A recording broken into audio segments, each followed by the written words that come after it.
Please be warned, this episode contains graphic descriptions of violence and atrocities against people, which may be alarming to some listeners.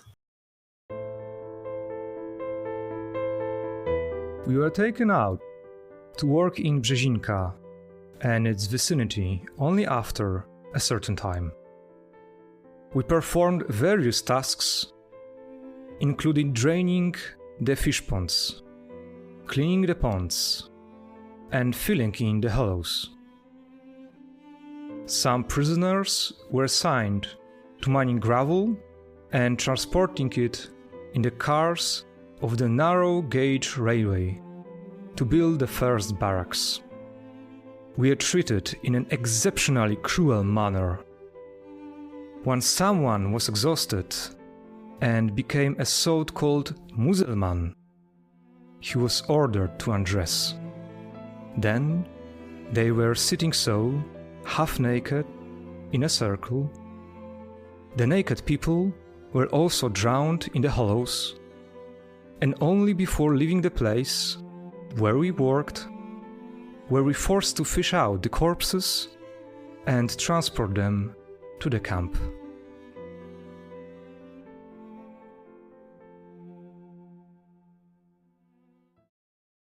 Hello and welcome back to episode 2 of the Auschwitz podcast. The testimony you just heard was Franciszek Biernat in the camp. His surname was Gut. He was a former Soviet prisoner of war. We're going to start today with Chris. We're going to talk about the advancing Soviet front. So Chris, take us away.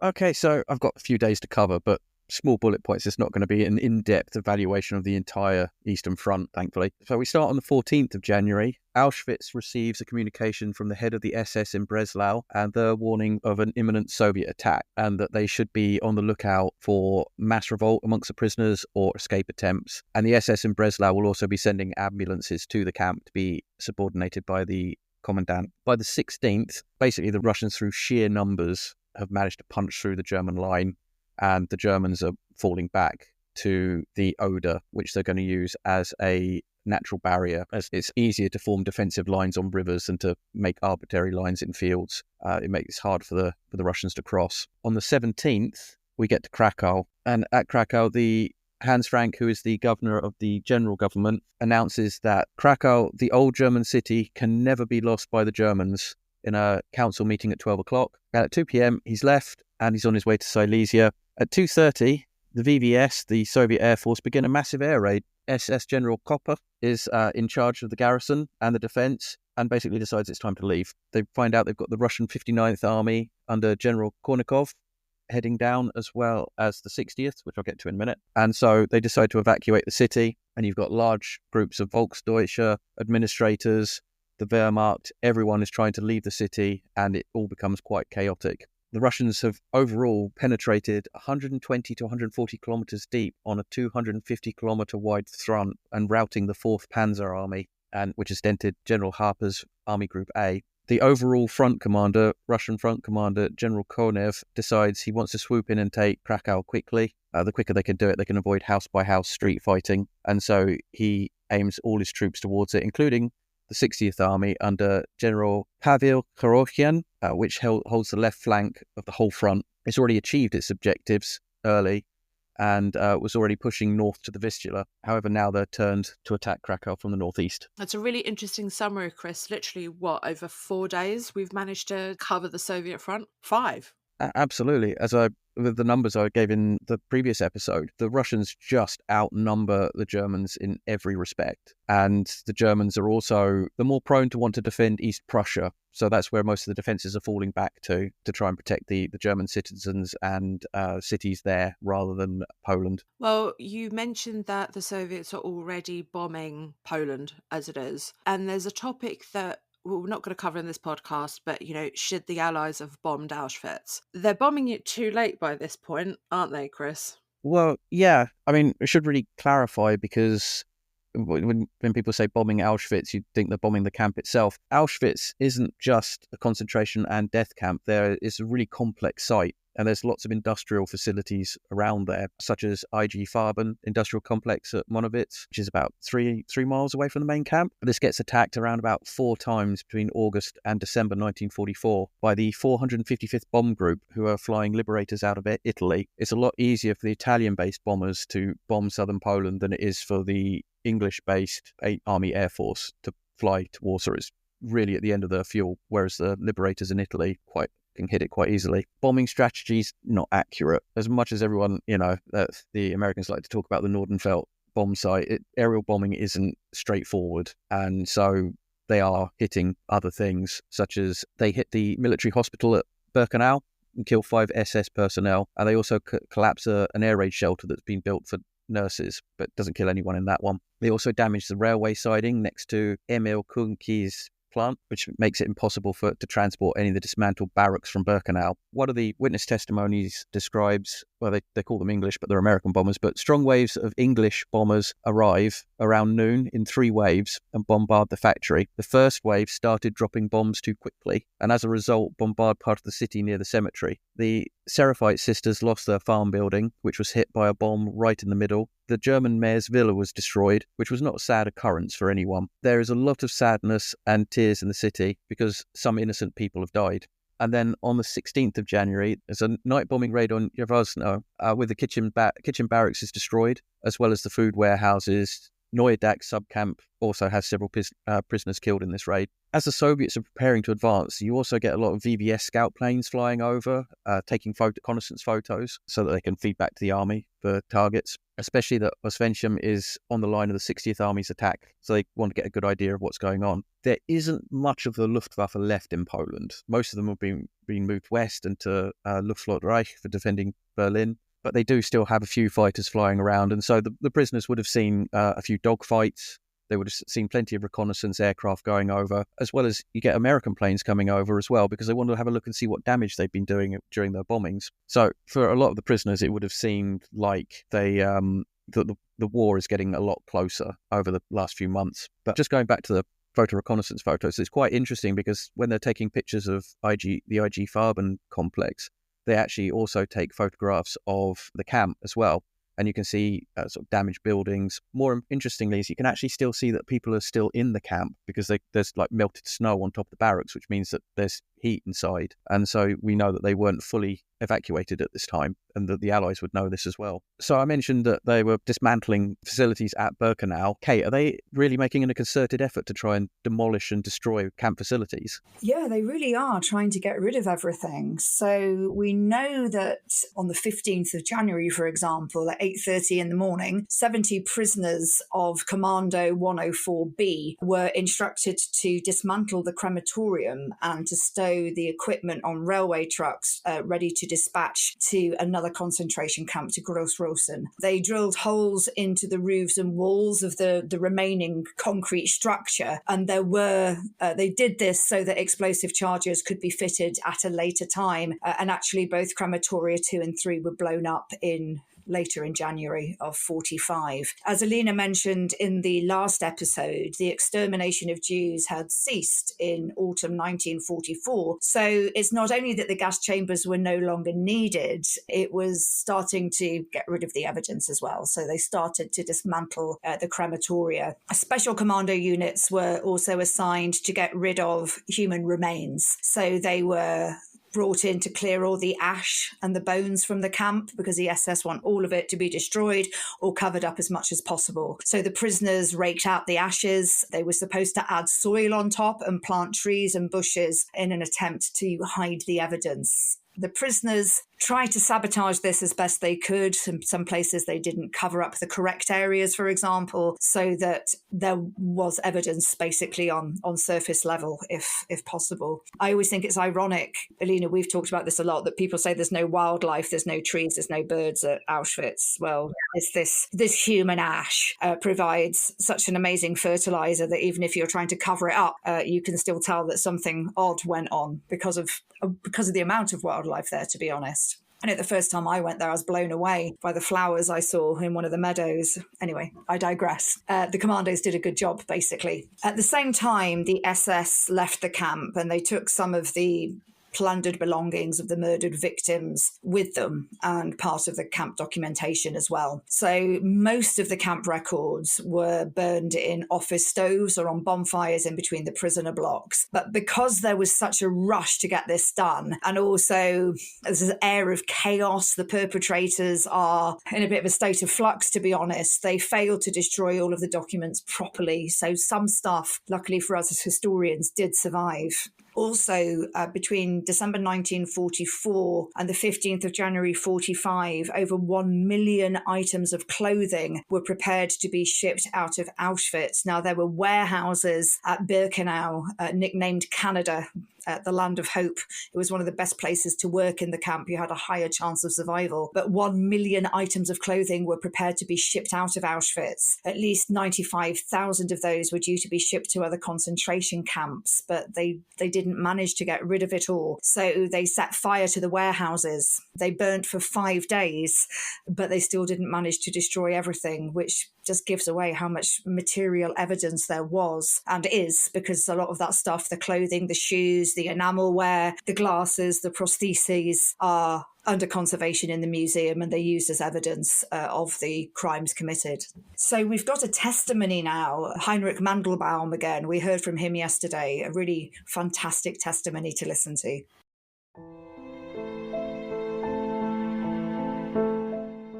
In October, the gassing of the people stopped, and the demolition of crematoria began. At first, the roof tiles were ordered to be removed, and the rafters and the ovens were ordered to be dismantled. These crematoria had modern equipment, so the dismantling rooms were underground, as were the gassing bunkers, and the dead bodies were lifted from the bunkers to the ovens in the lift. We bored holes in the walls until December 1944. Dynamite charges were loaded into the holes. We were all sent back to the camp, and it was all blown up. Then all the equipment was dismantled and taken away. To where? I don't know. They are. I just want to pick up on what you've said about photos, though, because to us, looking on this 80 years later, which we are, it really brings it back to life, doesn't it? When you're walking around the sauna at Birkenau, for example, and just seeing those faces looking back at you. We're talking mass numbers here, but suddenly you've got individuality, which I think is something really important to recognise, looking at this retrospectively. Evacuations. So on this day, we have evacuations from Birkenau to a labour camp called Henningsdorf, which is near Berlin. So during the evacuations from Auschwitz, between 9,000 and 15,000 Auschwitz prisoners actually lost their lives.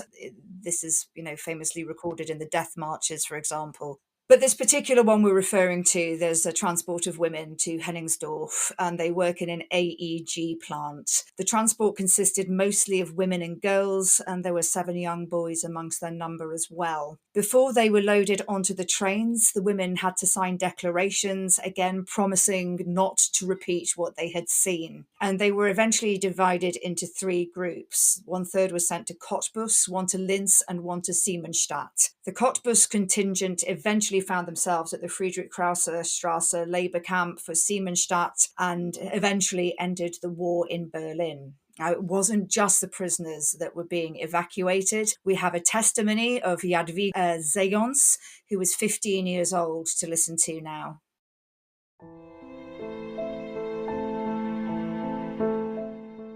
On the day of the evacuation, in the early morning, the block elder burst in, shouting that everyone was to get up and take their blankets with them. But how could we take blankets when there are only 2 to a blanket and 4 of us on the bunk? The little children who were able to walk had to go too. The older ones were supposed to look after them, so we escorted them, holding them by their hands. We walked down to the Lagerstrasse toward the gate. The block elder accompanied us, but she was no longer dressed in a striped prisoner's uniform. Instead, she wore civilian clothes.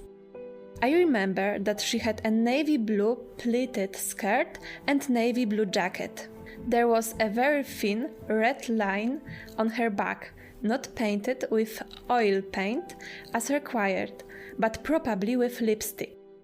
She passed the gate with us, but soon after that she disappeared. From then on, we proceeded alone. The first stop was in Pszczyna, in a farm or manor. There was a huge barn and some other buildings where prisoners had to spend the night. I managed to get into the barn, where I could get under straw and sleep. In this manner the night passed, and in the morning they hustled us on our way. Of course, they did give us nothing to eat. Instead, everyone tore off a piece of bread from the loaves we received in Auschwitz.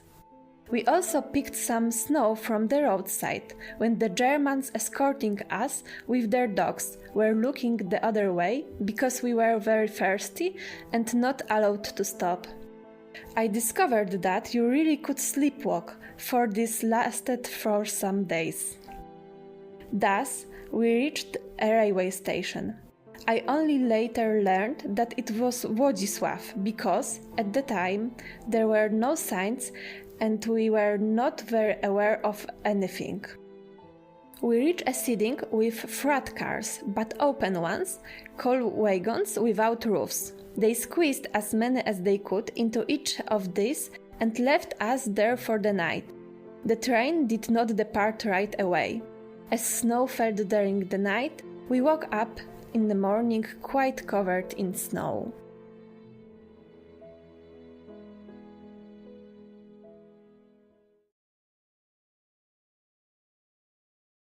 I think I'm going to carry on a little bit from what Kate was saying, but bear with me here because I will get to what the point that I'm trying to. So I'm going to talk about photographs. Many of you have seen those photos that the Auschwitz Museum posts up or various different places online where you have 3 different positions of a prisoner. So these photographs began being taken the first half of 1941. And the reason being is that when a prisoner escaped, it would be easier to be able to identify them through a photograph. So that was one of the reasons that they started taking them. They were taken in a photo laboratory in block number 26 in the main camp in Auschwitz I, and people would be summoned. They had to be photographed. They had to have their face shaven, obviously for men. They had to make sure that everything was visible, so their camp triangle, their camp number. They also needed to make sure that they had their headwear, so the hats for the men, scarves for the women. And obviously photographs began being taken from the first transports all the way up, so the lowest numbers upwards. The photographers would fix on a special plate where they would be able to highlight the prisoner's number, and then obviously they'd add their nationality as well and the reason for why they were in the camp. The collection of photographs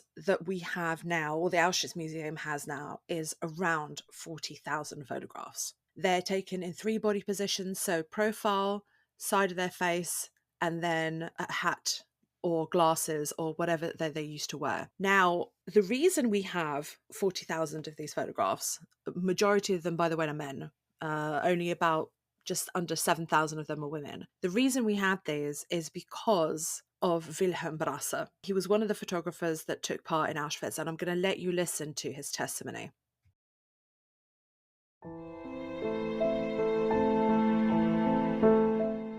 Already in mid-December 1944, our boss Walter ordered us to pack a large number of photos and negatives into crates. These were mainly photos taken in Birkenau, including unloading Jewish transports and the march to the crematorium. The packing of photographs and materials was still done slowly and in great peace. One day, on the evening of January 19 or 20, 1945, Walter came in. Hoffman was already gone and told us to burn all the photos. The Germans did not expect liberation to come so quickly. They told us to destroy the photos as quickly as possible. They wanted to leave no evidence of the crime. Walter ordered us to take the negatives and prints from the cupboards and throw them into the furnace. He was mainly interested in destroying the police photos of the prisoners. We started throwing them in, but the fire went out immediately because the films were made of non-flammable material. Interestingly, Walter did not know that his countrymen had invented this difficult-to-burn material, which made our task much easier. The boss stood over us for about half an hour, then he answered the phone and left. There were also files in the room of the dead and those shot, which we were able to decipher. I considered myself a conscious political prisoner, so I was keen to save these things. So was my colleague Jureczek. First, we deliberately loaded the plates tightly to make them even more difficult to burn. As soon as Walter closed the door, we immediately stopped burning and even poured water over what was in the stove. We first put soaked photographic paper and photographs into the tiled stove in the studio, followed by a mass of photographs and negatives. The large quantities of materials forced into the furnace blocked the smoke outlet. When we lit the stove, we were convinced that only some of the photographs and plates right by the stove door would burn, and then the fire would go out due to the lack of air in the stove. As soon as Walter's footsteps died down, we pulled the slightly burnt materials out of the stove and tried to secure them somehow so that no one would destroy or steal them. We knew that if Walter came back, he would shoot us. The Germans didn't hesitate in such cases. We got 2 or 3 good boards and boarded up the door with them. No one could enter that room anymore. I deliberately scattered many photographs and negatives around the studio rooms under the pretext of haste. I knew that in hasty evacuation, no one would have time to collect anything, and something would be saved. As I learned after the war, our predictions came true, and at last a large percentage of photographs and negatives ended up in the right hands.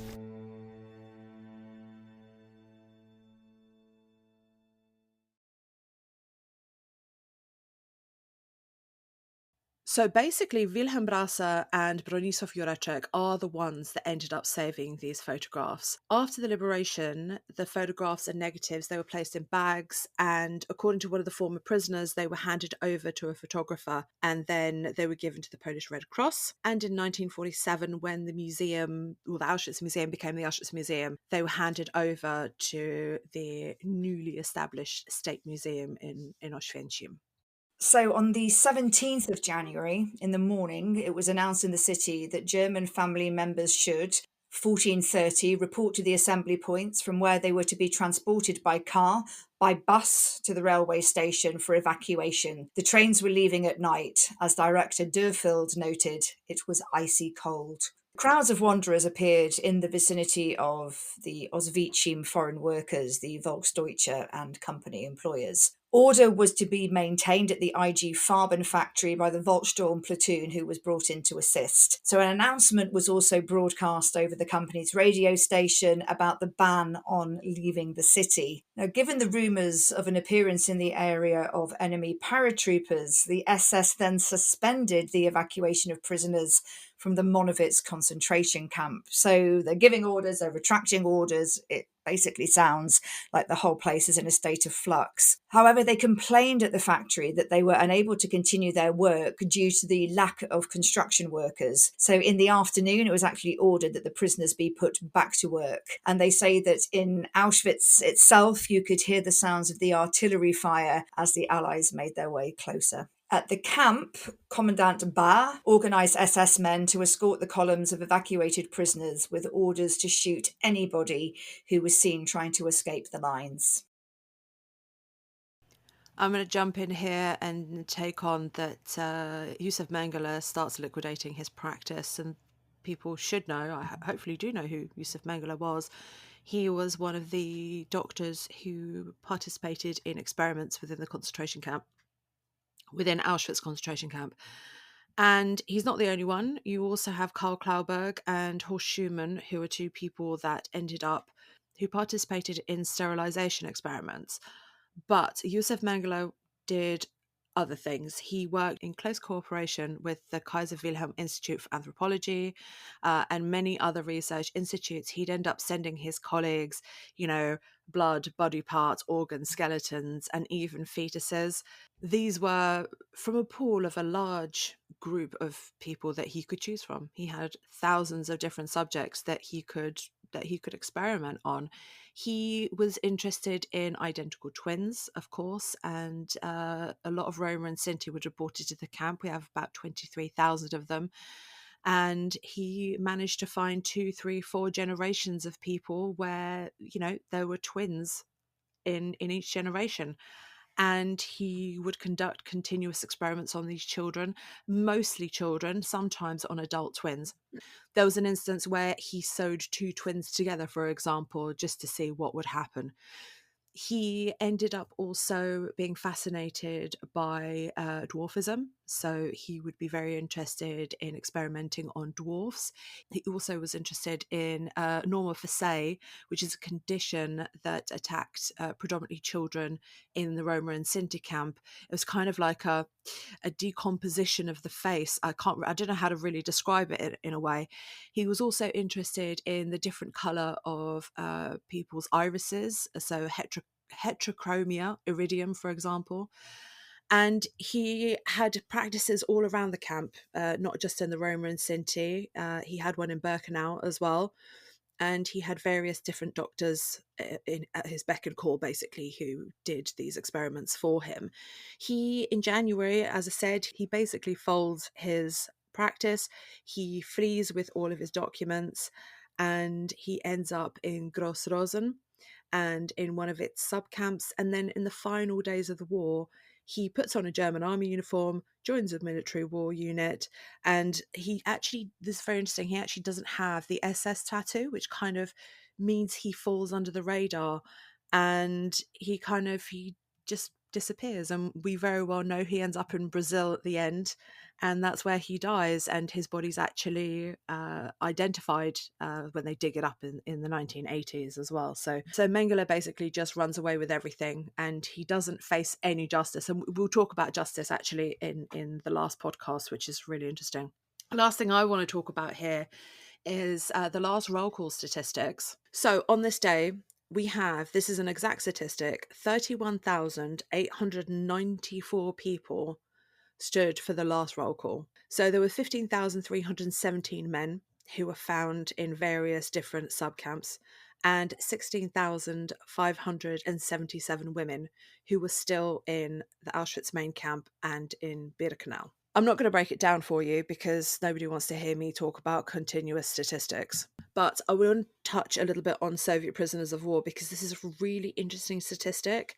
So altogether, about 15,000 Soviet prisoners of war ended up in Auschwitz. It's quite a low number compared to some of the other places, some of the other camps.